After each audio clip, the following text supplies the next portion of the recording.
This episode of the New Music Industry Podcast is sponsored by Koji, the world's most powerful link in bio for musicians with over 200 free-to-use link in bio mini apps. Grow your social media following, build your email lists, get your music heard, and make money in minutes, all with Koji's easy-to-use mini apps. Collect tips, sell cameo-type video greetings, stream your playlists, sell your merch, sell locked photos and videos, run giveaways, create and sell NFTs, crowdfund a new album or tour, and more, all in one place.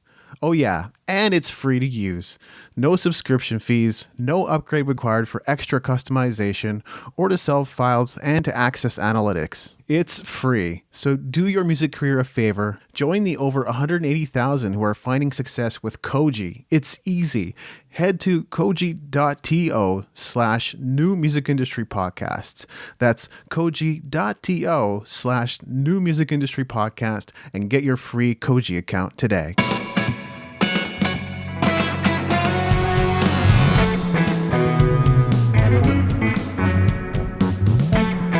Listening to the New Music Industry with David Andrew Weeb.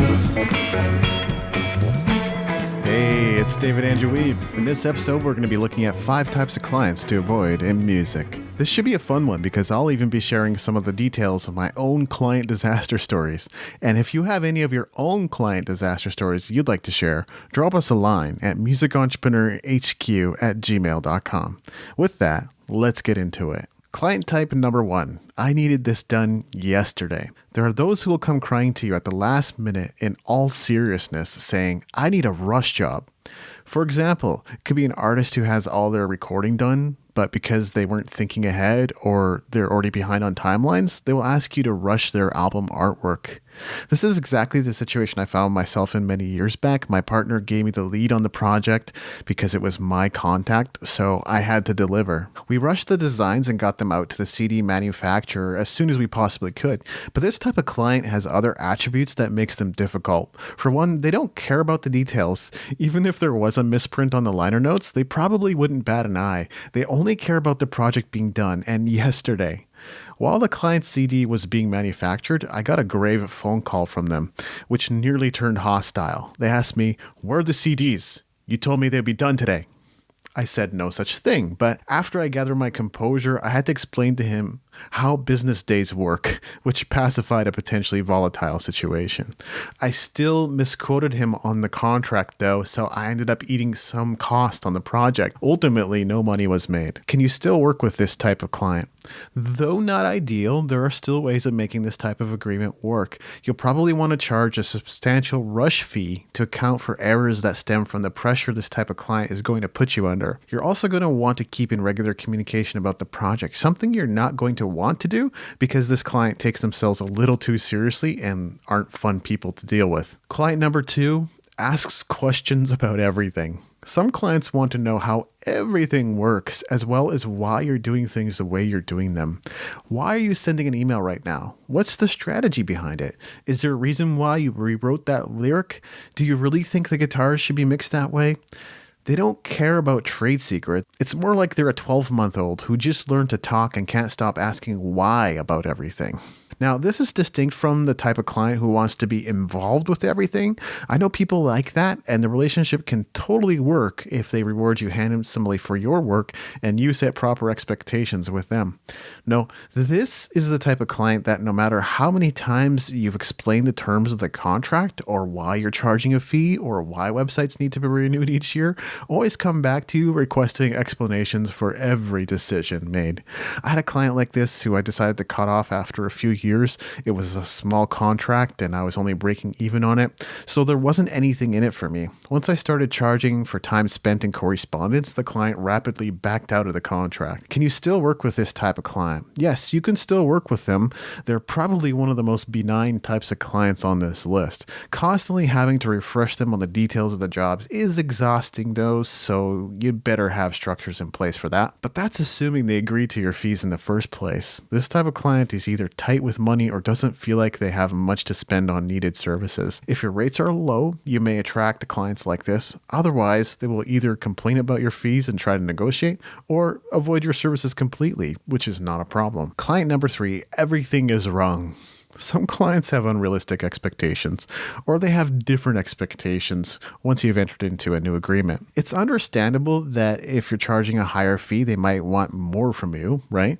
But what if they had negative feedback for you on a near weekly or daily basis? You'd start to feel like you suck at what you do, wouldn't you? And they will always find flaws in what you're doing. Instead of acknowledging you for being on time, delivering what you promised, keeping to a regular schedule of communication with them, and so forth. They are basically fair weather clients. They love working with you when they can get you at a discount and know they're underpaying you for your expertise, and they hate it when the terms are more in your favor. I'll be honest when I say I don't have much patience or endurance for this type of client. They end up taking up a lot of mind space and they don't even pay rent. If it gets especially toxic, I get an assistant to mediate. The fault finding, at least for me, gets ridiculous fast. It is entirely possible, though, that they're going through something in their life that has them showing up this way in everything they do, including business affairs. You can potentially wait it out and see if things improve, but the downside is you never know when they're going to get back to treating you with the respect you deserve. Can you still work with this type of client? It depends on your tolerance for unwarranted criticism and constant fault finding. If the money is so good you can't abandon them right now, then I can't fault you for staying with them. But I don't suggest remaining in a toxic relationship forever, especially when you're cognizant of the fact that you're probably just getting this spillover from arguments with their spouses anyway. If you insist on working with them, suggest coming up with a new agreement, reduce your workload, restructure the fees, and see how they respond to the new agreement. If working conditions improve, you know their expectations were probably unrealistic to begin with. The creator economy is exploding, and there has never been a better time to grow a loyal and passionate fan base to earn an income doing what you love to do. In the past, this meant the big headache of creating accounts on tons of different apps and platforms just to accept tips, set up locked content, sell merch, crowdfund your next project, create and distribute NFTs, and more. That's why Koji and their link in bio app store is a game changer. I'm a huge fan. Use their locked audio mini app to sell live recordings, old demos, extended versions of tracks, sample packs, loops, anything that doesn't live on Spotify. Use Sell a Service to sell remixing, overdubs, music marketing services, sell bars as a rapper, or remote recording and editing services as an engineer, right on your link in bio. Add a Koji tip jar or love jar to receive donations from your fan base. Try their Music Links app to easily display all your streaming links in one place, just like the pros. Releasing a new project? They've got incredible free apps to engage audiences and build hype, like their Challenges mini app where your fans can compete in video challenges you create. Or try their Giveaway mini app, where fans do promo for you on social for the chance to win something. I'm just scratching the surface here, so you should really go explore the Koji platform and their link in bio app store for yourself. It's free. Head to koji.to/new music industry podcast. That's koji.to/new music industry podcast. Especially those of you who are using an outdated link tree or other featureless link in bio. Join the creator economy power wave today with Koji to create the life you love through music. Client type number 4 claims to be an expert and doesn't know anything about their so-called expertise. What if someone came to you and said, I love ABC independent artist. I want you to choose 10 of their songs and cover each of them. I will pay you well for the project. Sounds like a sweet deal, right? Only they don't know that ABC Artist has only ever written, recorded, and released 5 songs, not 10. It sounds absurd, but trust me, this happens. So when you come back to them with your 5 covers, they will make you wrong for not having followed their instructions. They wanted 10 songs. Keep in mind, they are a self-proclaimed expert in this field. They know everything about ABC Artist, and if you question them, they're going to show you how wrong you are. The first time I encountered a client like this, there were no initial warning signs. I worked hard and pulled late nights to get the first draft of the project out to them because it was a big project. After requests for revisions came, I knew what I was dealing with. Someone who had somehow risen to the status of expert in their field, but didn't know anything about the topic they were supposed to know so much about. If they knew, they wouldn't have requested the revisions they requested me. Fortunately, with this project, I was working through an intermediary. I requested payment for the work I'd done to that point and and left changes to the capable hands of the intermediaries team. Can you still work with this type of client? Sure, but it's going to take patience. Expect them to request a lot of revisions, which you may not even be paid for. Also, you want to avoid embarrassing them and telling them that they're wrong. You want to come up with a suggestion that makes the project workable and then make it sound like it was their idea all along. Client type number 5, money's not a problem. This type of client will tell you that money's not a problem while expecting you to work on performance. They won't even pay you a deposit upon beginning work. They will talk about how great and honest they are, how they are different from everyone out there, and go on about how they are the shining example of integrity and virtue, and you will be wowed and impressed. But at the end of the day, they have no intention of paying you in full, and they don't even care about all the trouble you might go through just to accommodate them and their needs in your schedule. A few years back, I made the mistake of taking on a client like this. I started getting up at 6 a.m. each morning just to take on a few extra hours of work each day. What did I get in return? My client immediately began burning bridges with my contacts.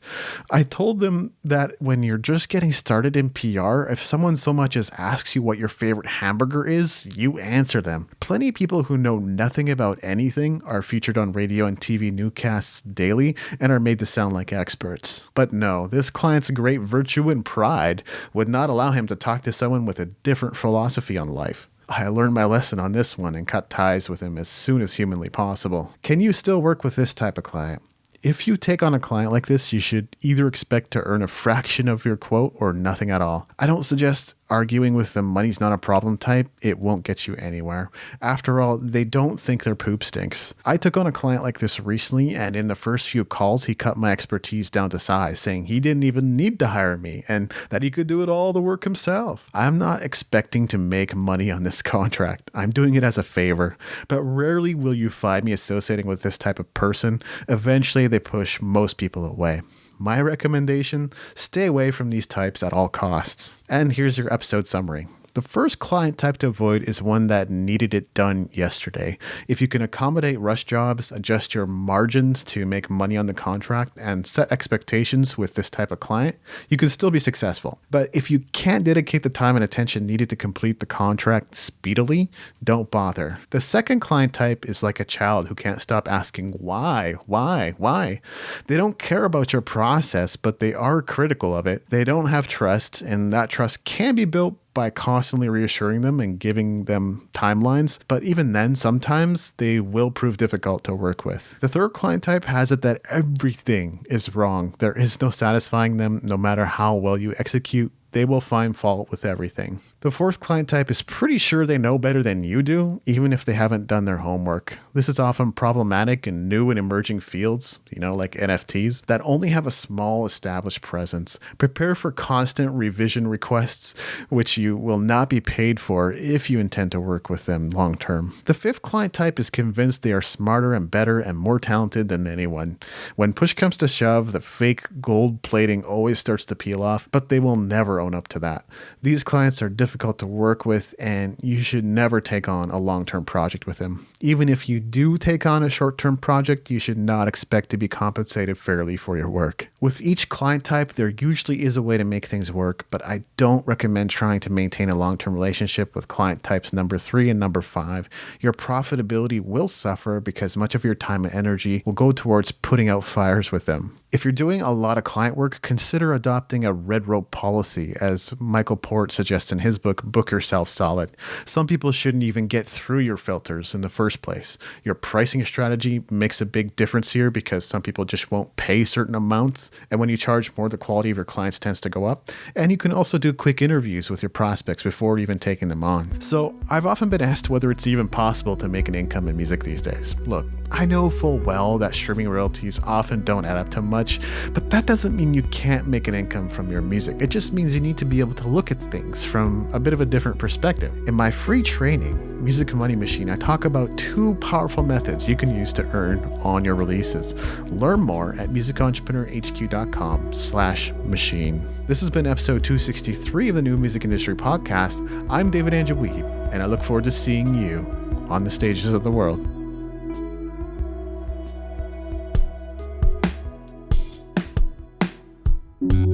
Thanks for listening. The opening theme, closing theme, And closing segment ambient music was created by Brian Bob Young. If other music was used in this episode, it's credited in the show notes at musicentrepreneurhq.com. Please leave us a rating and review in iTunes to help us spread the word about the show.